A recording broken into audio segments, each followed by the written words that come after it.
चलो अब एक और सीक्वेंस है, क्वाड्रेटिक सीक्वेंस। ठीक है। क्वाड्रेटिक सीक्वेंस किसी भी ऐसे सीक्वेंस को बोलते हैं जब आपका डिफरेंस सेम हो। ठीक है। और ये कुछ बच्चों के लिए नाइटमेयर टॉपिक है ये क्वाड्रेटिक सीक्वेंस वाला, क्योंकि बहुत बहुत लंबा टॉप फॉर्मूला याद करते हैं, वो फॉर्मूला मुझे आज तक याद नहीं हुआ है वैसे। ठीक है। इसको आसान तरीके से पढ़ेंगे। सिर्फ 3 स्टेप का काम है और 3 स्टेप में तुम्हारा क्वाड्रेटिक सीक्वेंस पूरा का पूरा सॉल्व हो जाएगा। ठीक है। यार सबसे पहले आइडेंटिफिकेशन क्वाड्रेटिक सीक्वेंस की। ये एक सीक्वेंस है हमारे पास, 10 13 19 28। नंबर देख लेते हैं, 10 से 13 में कैसे गए होंगे। 10 से 13 में, अच्छा एक मिनट, 10 से 13 में कैसे गए होंगे, +3 करके। 13 से 19 में कैसे गए होंगे, +6 करके। 19 से 28 में कैसे गए होंगे, +9 करके। आपका सेम नंबर ऐड या सब्ट्रैक्ट नहीं हो रहा है, अर्थमेटिक रिजेक्ट हो गया। यार ये आपके परफेक्ट स्क्वायर भी नहीं है, ये आपके परफेक्ट क्यूब भी नहीं है, आपके स्पेशल सीक्वेंस भी रिजेक्ट हो गए। अब क्या है, अब एक चाम चेक करोगे कि क्या तुम्हारा डिफरेंस का डिफरेंस तो सेम नहीं है। यार 3 और 6 में कितना फर्क है, +3 का। 6 और 9 में कितना, +3। डिफरेंस का डिफरेंस अगर सेम हो जाए, यानी डिफरेंस एक तो आपका रहता है 3 6 9, और फिर इन डिफरेंसेस का जो डिफरेंस है वो आ रहा है 3 और 3। डिफरेंस का डिफरेंस अगर इक्वल हो जाए तो ये आपका क्वाड्रेटिक सीक्वेंस है। और अब यहाँ पे आप 3 स्टेप का काम करने जा रहे हो। ठीक है, काम एग्जैक्ट ऐसे ही करना है जैसे मैंने किए। आपको डिफरेंस लिखना है इस तरीके से, नंबर्स के नीचे, नंबर्स के ऊपर नहीं लिखना, नहीं तो क्वेश्चन गलत हो जाएगा।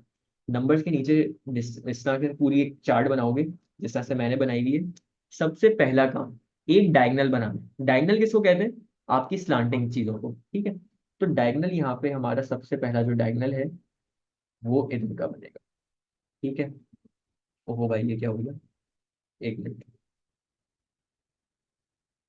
बल्कि एक मिनट, इसकी जगह मैं शेड कर देता हूँ। ये आपका डायगनल बने। ठीक है। अब देखो सबसे पहले डायगनल बनाने, सबसे पहला वाला जो नंबर होगा ना उसी पे डायगनल बनाने, आगे जाने की जरूरत नहीं है, पहले वाले से आपका काम हो जाएगा। सबसे पहले डायगनल बना लिए। सबसे नीचे वाली जो चीज है ना, जरा इसको पढ़ो, नोट पढ़ो यहाँ पे। सबसे नीचे वाली जो चीज है, क्या करना है उसको, सबसे नीचे जो आपकी चीज है उसको इक्वल टू रखना है टू टू ए के। जो आपका डिफरेंस का डिफरेंस आता है ना, जिसको हम रेफर करते हैं D2 से, यानी जो सबसे नीचे वाली चीज है उसको इक्वल टू रखना है 2a के। ठीक है। फिर आपका जो डिफरेंस पहला वाला आ रहा है उसको इक्वल टू रखना है 3a + b के। क्या बोल रहा हूं मैं, डिफरेंस का डिफरेंस, डिफरेंस का डिफरेंस यहाँ पे 3 था, इसको इक्वल टू रखोगे 2a के। जो पहला डिफरेंस है यानी यहाँ पे 3 है, इसको इक्वल टू रखोगे किसके, इसको इक्वल टू रखोगे 3a + b के। ठीक है।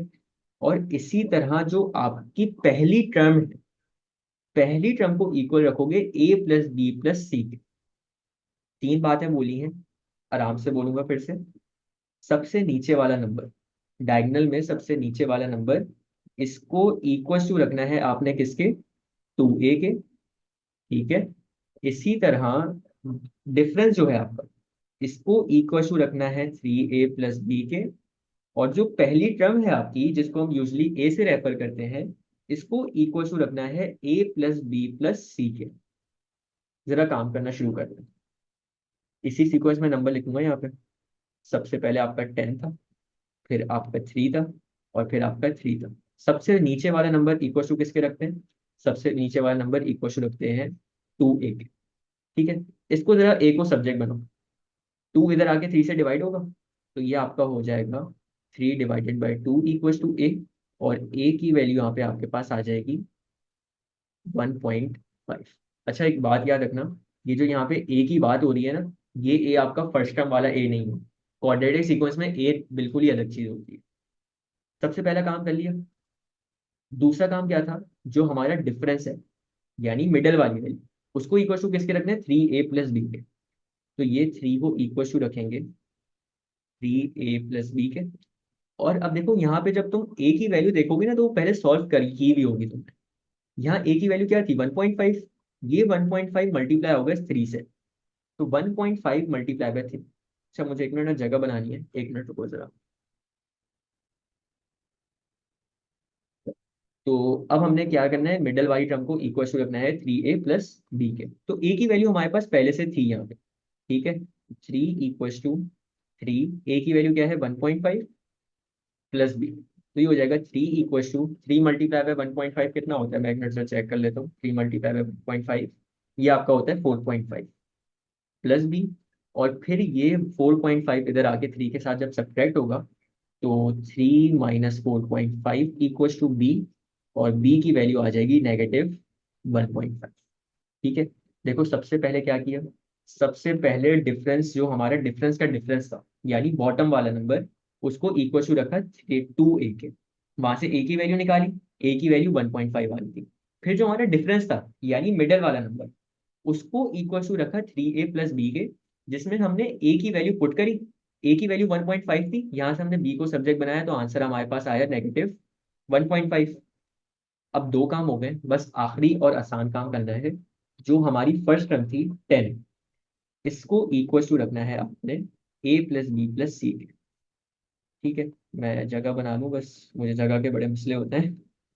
चलो, ये 10 था, इसको इक्वल टू रखना है a+b+c के। तो 10 इक्वल टू, a की वैल्यू क्या आ रही थी 1.5, प्लस b की वैल्यू क्या आ रही है, b की वैल्यू -1.5, प्लस सी अननोन है। तो 1.5 -1.5 ये तो आपका कैंसिल हो गया। तो 10 की वैल्यू आपकी क्या बची, 10 की वैल्यू आपकी सी बची। देखो जब ए बी और सी की वैल्यू आ जाए ना, तो तुम लोग बचपन से क्वाड्रेटिक इक्वेशन याद करके आते हो, जिसको क्या कहते हैं, ax² + bx + c। बस यहाँ पे x की जगह ना आपने n लगा देना, तो ये हो जाएगा an² + bn + c। और यहाँ a b और c की जगह वो वाली वैल्यूज पुट कर दोगे जो कि तुमने ऊपर वाले 3 स्टेप से निकाली है।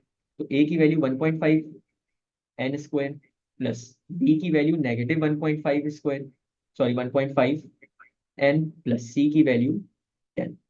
ये वाला जो आंसर है ये आपका इसका फॉर्मूला बनता है। ठीक है। देखो मुझे पता है पहली दफा में ये कुछ बच्चों को समझ नहीं आएगी, बल्कि कुछ क्या मेजोरिटी बच्चों को समझ नहीं आएगी। ठीक है, लेकिन अभी हम इसके अच्छे खासे क्वेश्चंस करेंगे, अच्छा खासा टाइम क्वाड्रेटिक सीक्वेंस पे लगाएंगे, क्योंकि बहुत इंपॉर्टेंट कॉन्सेप्ट है। ठीक है, तो इस तरीके से काम करना होता है, और हमेशा की तरह चेक करो कि जो तुमने निकाली है ये सीक्वेंस की वैल्यू, क्या ये सही है या गलत है। तो उसके लिए सिंपली एन की वैल्यू 1 पुट कर दिया करो, और एन की वैल्यू पुट 1 करने पे अगर तुम्हारा आंसर 10 आ रहा है ना, तो इसका मतलब सही की है। तो यहाँ पे अगर 1 पुट करें तो ये हो जाएगा 1.5 1 का स्क्वायर -1.5 × 1 +10। तो ये हो जाएगा 1.5 -1.5 +10। 1.5 से 1.5 कैंसिल, तो एट द एंड आपके पास क्या बच रहा है, एट द एंड आपके पास 10 बच रहा है। ठीक है, तो ये हमारा इसका आंसर आ गया। एक और जरा क्वेश्चन देख लेते हैं, और अगले क्वेश्चन पे चलने से पहले मैं जरा इसको फिर से थोड़ा अरेंज कर लूँ, नहीं तो काम गंदा लगेगा। ये 10 इधर आया।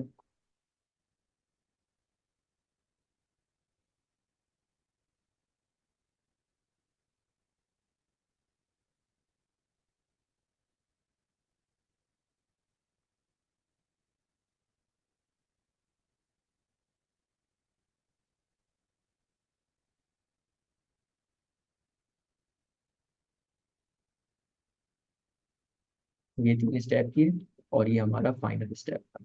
ठीक है, ये यार यहाँ पे हमारा क्वेश्चन हो गया। अब जरा अगले क्वेश्चन पे आ जाओ। अगला क्वेश्चन भी मोर और लेस सिमिलर ही है, लेकिन करना लाजमी है ताकि किसी को मसला ना हो इसमें। ठीक है, चलो जी। अगला क्वेश्चन है जी हमारे पास 6 8 12 एंड 18।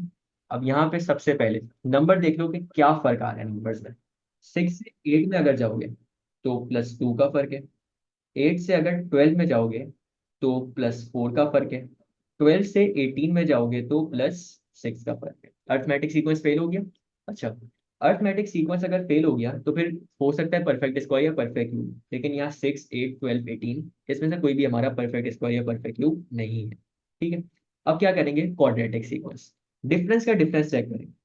तो 2 और 4 में +2 का फर्क है, 4 और 6 में +2 का फर्क है। जब भी डिफरेंस का डिफरेंस सेम है, ये हमारा कौन सा सीक्वेंस है, क्वाड्रेटिक। अब यहाँ पे एक डायगोनल बना लो, ये आपका डायगोनल बन गया। नीचे वाली वैल्यू को इक्वल टू रखना है 2a के, मिडल वाली वैल्यू को इक्वल टू रखना है 3a + b के, ऊपर वाली वैल्यू को इक्वल रखना है ए प्लस बी प्लस सी के। तो चलो सबसे पहले शुरू करते हैं इसको। सबसे पहले मैं नीचे वाली वैल्यू दे रहा हूँ, 2 = 2a। ठीक है, तो यहाँ पे ए की जब वैल्यू निकालोगे तो ए की वैल्यू 1 आ जाएगी।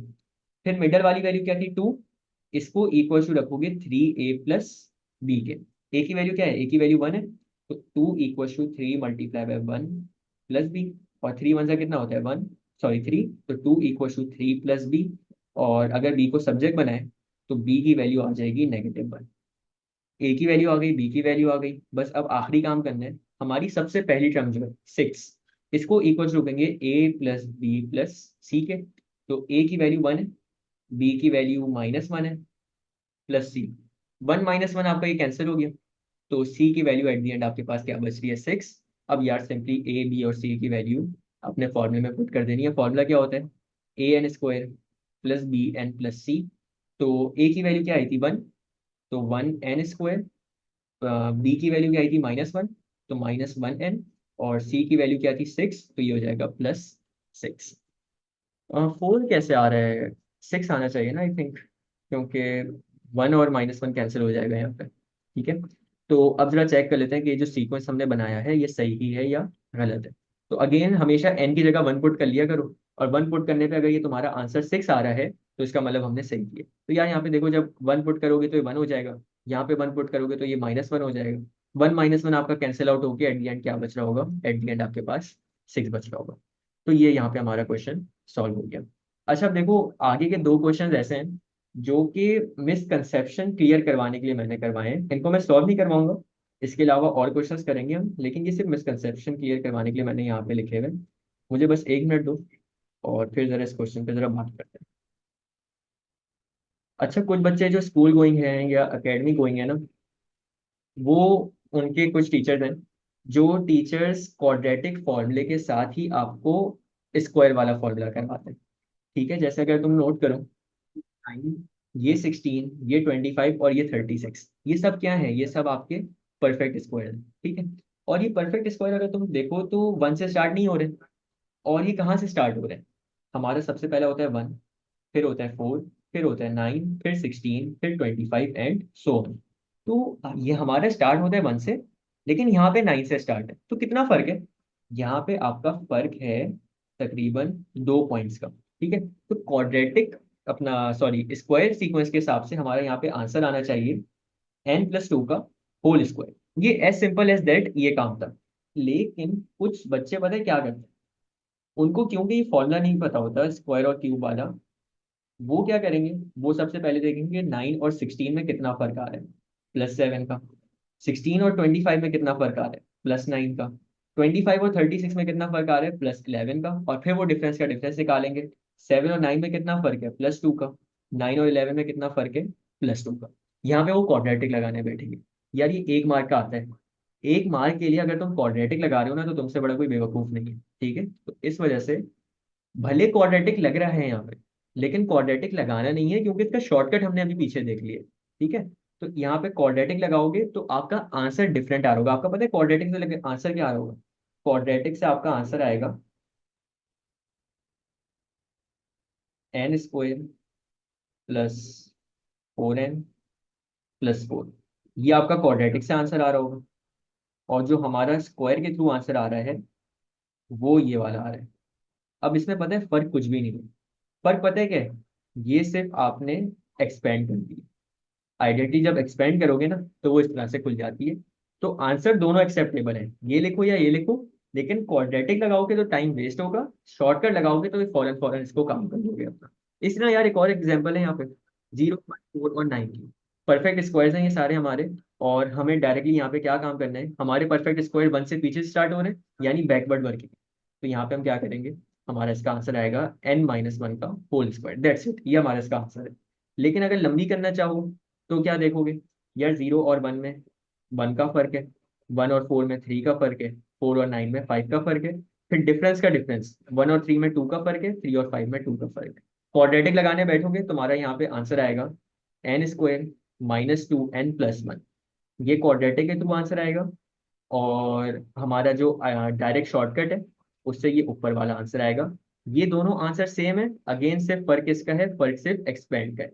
अगर एक्सपेंड कर दोगे ना इस ब्रैकेट को, तो ये वाले आंसर पे पहुंच जाओगे। तो मैं यार तुम लोग को यही रेकमेंड करूंगा कि अगर तो तुम लोग क्वाड्रेटिक के साथ ही परफेक्ट स्क्वायर को करते हो तो ना करो, टाइम जाया करोगे। इंस्टेड के तुम टाइम इस पे लगाओ, वो टाइम किसी और क्वेश्चन पे लगा के अपने मार्क्स पक्के कर लो, ठीक है। तो ये चीज थी। अब जरा आगे चलते हैं, इसके और क्वेश्चन देखते हैं।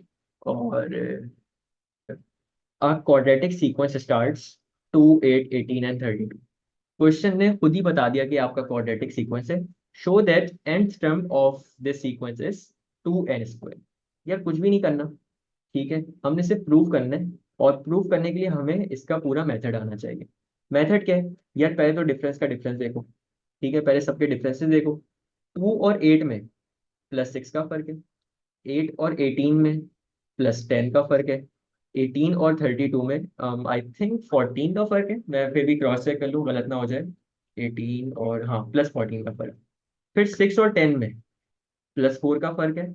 और 10 और 14 में भी +4 का फर्क है। अब देखो, ये हमने डिफरेंस के डिफरेंस तक निकाल लिया। पहला डायगोनल बना लो, ये आपका एक डायगोनल बन गया। अब क्या बात बोली थी मैंने? सबसे नीचे वाले नंबर को इक्वल टू रखना है 2a के, बीच वाले नंबर को इक्वल टू रखना है 3 + b के, और ऊपर वाले नंबर को इक्वल टू रखना है a + b + c के। तो जरा इसको सॉल्व करते हैं।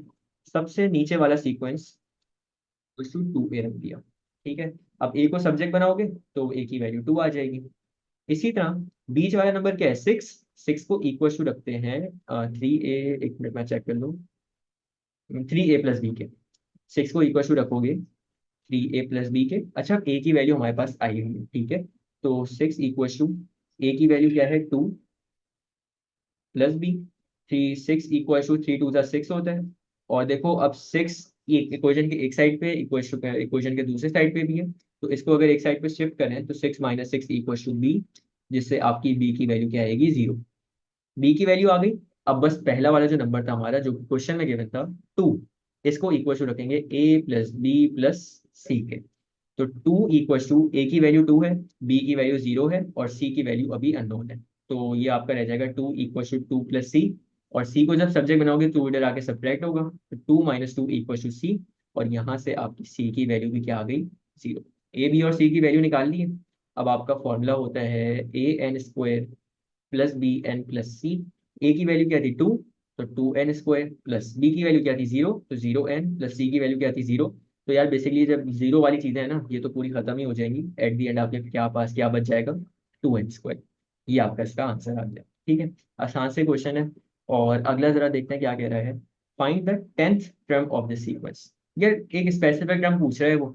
स्पेसिफिक टर्म जब भी पूछे एन की जगह वो वाली वैल्यू डालनी करनी है। तो हमारा क्या फॉर्मूला था स्पेसिफिक टर्म का? Tn = 2n²। एन की वैल्यू क्या है यहाँ पे? 10। तो 2 × 10 का स्क्वायर। 10 का स्क्वायर कितना होता है? 100। तो 2 × 100, और 2 × 100 का आंसर आ जाएगा आपके पास 200। ये आपका इसका आंसर आ गया। आगे आ जाओ। पार्ट 3 में कह रहा है hence find the term that has value 70। अब देखो यहाँ पे वो कह रहे टर्म ढूंढो। ऊपर वाले क्वेश्चन में उसने हमें टर्म नंबर बता दिया। यहाँ पे कह रहे टर्म नंबर बताओ वो वाली टर्म जिसमें आपकी वैल्यू 72 है। याद है रिवर्स वर्किंग? हम क्या करेंगे, हमारा जो टी एन का फॉर्मूला है, इसको तो पहले ये हमारा टी एन का फॉर्मूला आ गया। अब वो कह रहा है कि ये एन की वैल्यू निकालनी है इस तरीके से कि ये आपका टी एन बराबर है किसके? 72 के, ठीक है।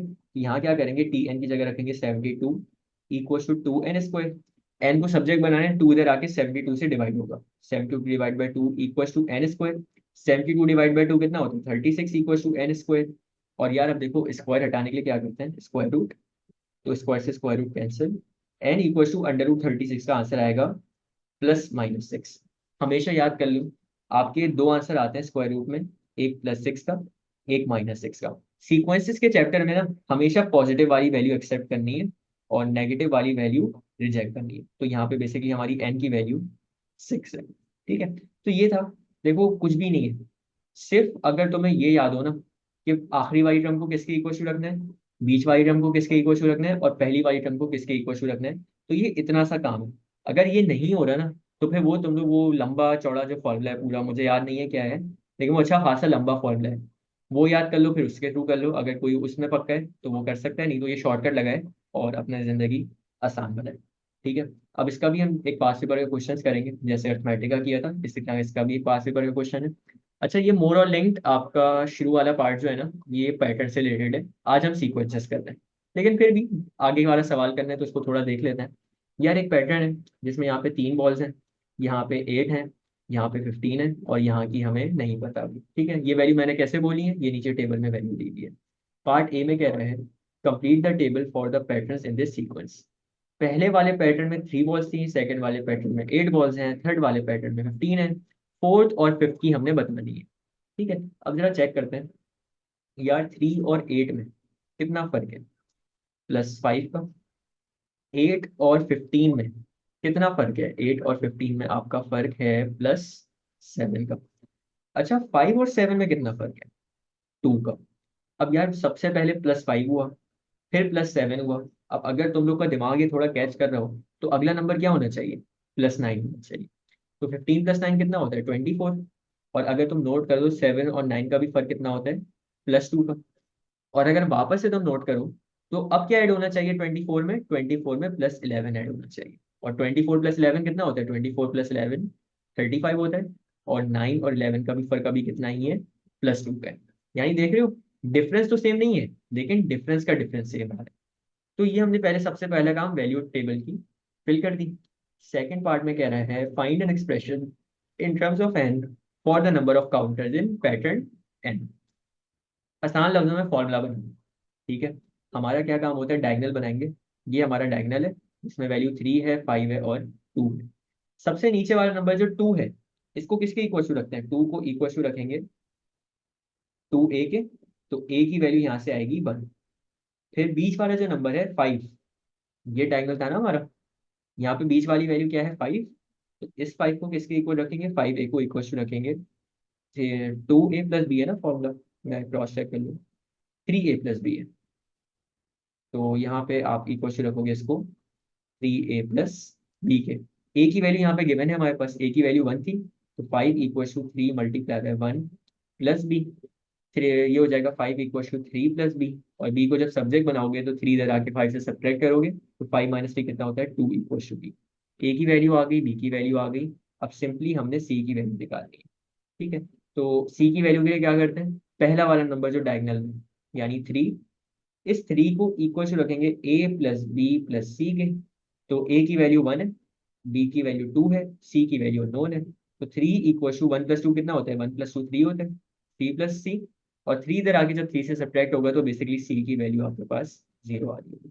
फॉर्मूला बनाने पे आ जाए। फॉर्मूला क्या है, an² + bn + c। a की वैल्यू 1 है तो 1n² प्लस b की वैल्यू 2 है तो +2n, प्लस c की वैल्यू 0 थी तो उसको मैं लिख नहीं रहा, कोई जरूरत नहीं है उसको लिखने की। ये आपका फॉर्मूला बन रहा है n² + 2n। ये हमारा इसका आंसर आ गया। ठीक है। हमेशा आंसर पे लाके छोड़ नहीं देना है, चेक करोगे कैसे, n की वैल्यू 1 रखो, और अगर 1 रखने पे तुम्हारा आंसर यहाँ पे 3 आ रहा है तो मतलब सही किया। तो 1 का स्क्वायर +2 मल्टीप्लाई बाय 1, 1 का स्क्वायर 1 होता है, 2 मल्टीप्लाई बाय 1 2 होता है, और 2 + 1 का आंसर 3 आता है, जो कि यहाँ पे हमारी पहली टर्म है। इसका मतलब हमने ये काम यहाँ पे सही किया हुआ है। ठीक है। देखो ये 2 मार्क का है। ठीक है। अब अगर यहाँ पे वो तुम लंबा वाला फॉर्मूला लगाओगे, एक तो पहली बात इतनी मेहनत लगाओगे उसको सॉल्व करने में, और उसके बाद भी अगर 2 मार्क मिल रहे हैं ना, तो इसका मतलब है कि ये आपका टाइम वेस्ट है। ठीक है। तो इस वजह से ज्यादा शॉर्टकट अच्छा तरीका है इसको सॉल्व करने का। आगे अब देखो, ये असल पार्ट है जो बच्चा फंसता है। सीक्वेंसेस का चैप्टर इटसेल्फ बड़ा आसान है, लेकिन इसके जो फॉलो पार्ट्स आते हैं ना, वो पे फंसाते हैं बच्चे को। पार्ट सी में कह रहा है can has a bag containing 1358 counters. अब वो 1358 ट्रम नंबर नहीं है ये। ठीक है। ट्रम नंबर नहीं है ये, काउंटर्स की बात कर रहे हैं, यानी ये इस सीक्वेंस की बात कर रहे हैं। यहाँ पे आपका एक आगे जाके कहीं नंबर आया होगा 1358।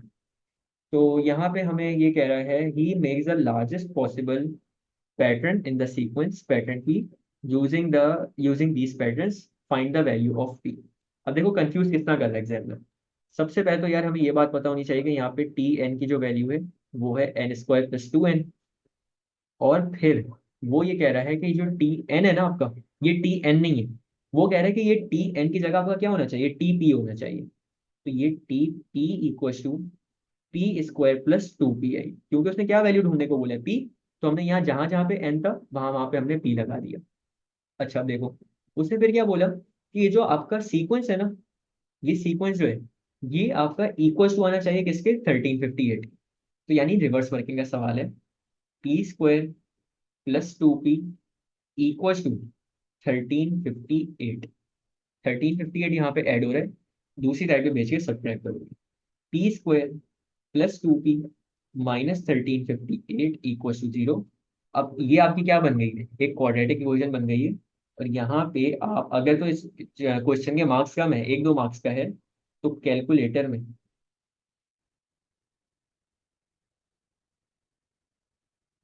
क्वाड्रेटिक फॉर्मूला अप्लाई करोगे। ठीक है, होपफुली यहाँ पे क्वाड्रेटिक फॉर्मूला सबको अप्लाई करना आता हो कैलकुलेटर में। तो मैं इसको सॉल्व करता हूँ जरा। तो 1, 2 और माइनस 1358।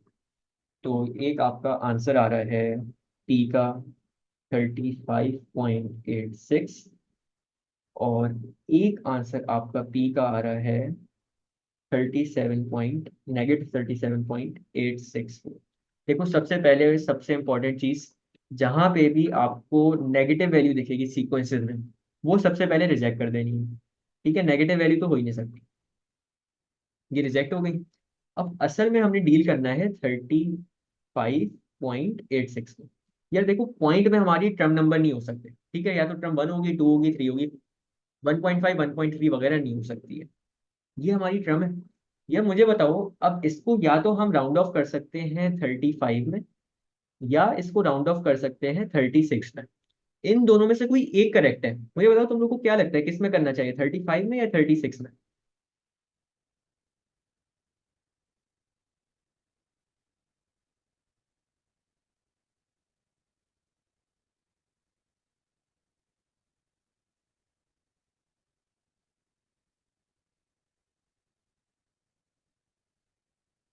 देखो, हमेशा ना एक चीज याद रख लो, इसकी ना एग्जाम्पल में बड़े मजे वाले तरीके से देता हूँ, कि अगर तुम्हारी जेब में 10 रुपए पड़े हुए ना, तो तुम 20 रुपए खर्च नहीं कर सकते। ठीक है, जितने पैसे पड़े होंगे या तो उतने ही खर्च करोगे, या उससे कम खर्च करोगे।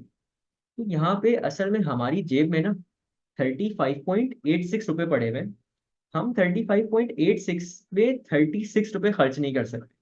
तो सीक्वेंसेस में ना हमेशा राउंड बैकवर्ड करना है। 35.86 ऑल्दो 36 के करीब है, ठीक है, लेकिन सीक्वेंसेस में उल्टा काम चलता है। 35.86 को आप राउंड ऑफ करोगे 35 में। ठीक है, तो पी की वैल्यू यहाँ पे 35।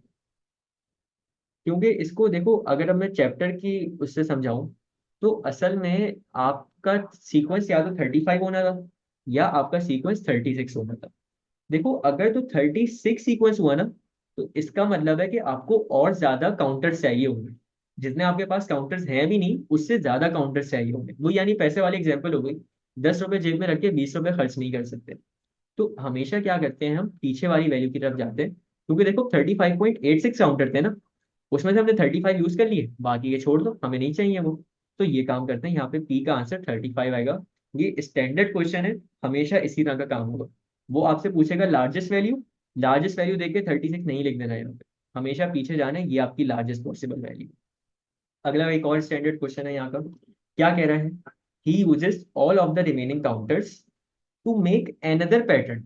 देखो क्या कह रहे हैं, रिमेनिंग काउंटर्स, रिमेनिंग काउंटर किसके, देखो हमने 35 का जो पैटर्न है ना, उसमें कुछ काउंटर्स यूज किए होंगे। ठीक है, हमारे पास टोटल 1358 काउंटर्स थे। ठीक है, जिसमें से हमने 35th पैटर्न में कुछ काउंटर्स यूज किए होंगे, और जाहिर सी बात है जो 0.86 बच रहा है, ये जो 0.86 है, इसकी तो वैल्यू कुछ बची होगी काउंटर्स की।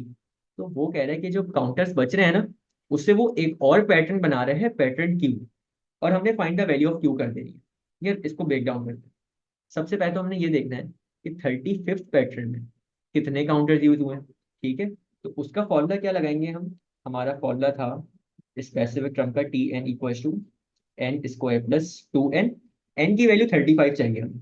तो t 35 equal to 35 square plus 2 multiply by 35। तो इसका आंसर क्या आ रहा है देख लेते हैं। 35 स्क्वायर प्लस 35 मल्टीप्लाई बाई 2। इसका आंसर आ रहा है 1295। यार देखो, हमारे पास टोटल 1358 काउंटर्स है। ठीक है, 1358 काउंटर्स हैं, जिसमें से हमने 1295 यूज कर लिए। तो अब बचे कितने होंगे? रिमेनिंग के लिए हम क्या करेंगे, 1358 में से सब्ट्रैक्ट कर देंगे 1295। तो रिमेनिंग आपके पास जो आएंगे वो आएंगे 63। ये वो काउंटर्स हैं जो आपके पास बचे हुए हैं। ठीक है, अब देखो 63 काउंटर्स में से कौन सा पैटर्न बनाएंगे। यानी अब हमने यहाँ पे रिवर्स वर्किंग करनी है। हमारा फॉर्मूला क्या होता है? हमारा फॉर्मूला यहाँ पे बना हुआ है Tn equals to n square plus 2n। लेकिन क्वेश्चन ने क्यू की टर्म से बात की है ना, तो जहाँ यहाँ पे हमारा n आ रहा है, उसकी जगह हम क्या लगा देंगे, उसकी जगह q लगा देंगे। तो ये हो जाएगा t q equals to q square plus 2q। अब देखो हमारे पास जो काउंटर्स बचे हुए हैं ना, ये 63 की वैल्यू यहाँ क्यू की जगह पुट नहीं कर देना, क्योंकि स्पेसिफिक टर्म की बात हो रही है क्यू में। लेकिन हमारी ये जो 63 है ना, ये बेसिकली इसका आंसर 63 आना चाहिए। तो बेसिकली यहाँ टी क्यू को इक्वल टू रखेंगे 63 equal to q square plus 2q। और फिर ये 63 को हम दूसरी साइड पे भेज के सब्ट्रैक्ट करेंगे, तो ये हो जाएगा q square plus 2q minus 63 equal to 0। और यहाँ पे अब सिंपली हमने करना ये है, यहाँ पे हमने क्वाड्रेटिक फॉर्मूला लगा देना है। देखो अगर कम मार्क का होगा तो डायरेक्ट क्वाड्रेटिक फॉर्मूला लगाओगे, या ज्यादा मार्क का होगा तो फिर क्वाड्रेटिक फॉर्मूला की पूरी वर्किंग दिखाना। अगर मिडिल टर्म ब्रेकिंग से पॉसिबल हो तो मिडिल टर्म ब्रेकिंग कर देना। मैं अभी डायरेक्ट फॉर्मूला लगा रहा हूँ कैलकुलेटर से। तो 1 2 और 63, ए क्यू का आंसर आ रहा है 7, ए क्यू का आंसर आ रहा है -9। और जहाँ पे भी तुम्हें नेगेटिव वैल्यू दिखेगी सीक्वेंसेस के चैप्टर में, हमेशा इसको रिजेक्ट करना है। और ये 7 जो है ये आपका आंसर होगा। ठीक है, तो ये चीज़ थी यार क्वाड्रेटिक फॉर्मूला में। होपफुली ये तुम लोग को क्लियर हो। और इसके अलावा इसमें कुछ भी नहीं आता है। ठीक है, जितने भी कॉन्सेप्ट थे क्वाड्रेटिक फॉर्मूला से रिलेटेड वो मैंने तुम लोग को करा दिए।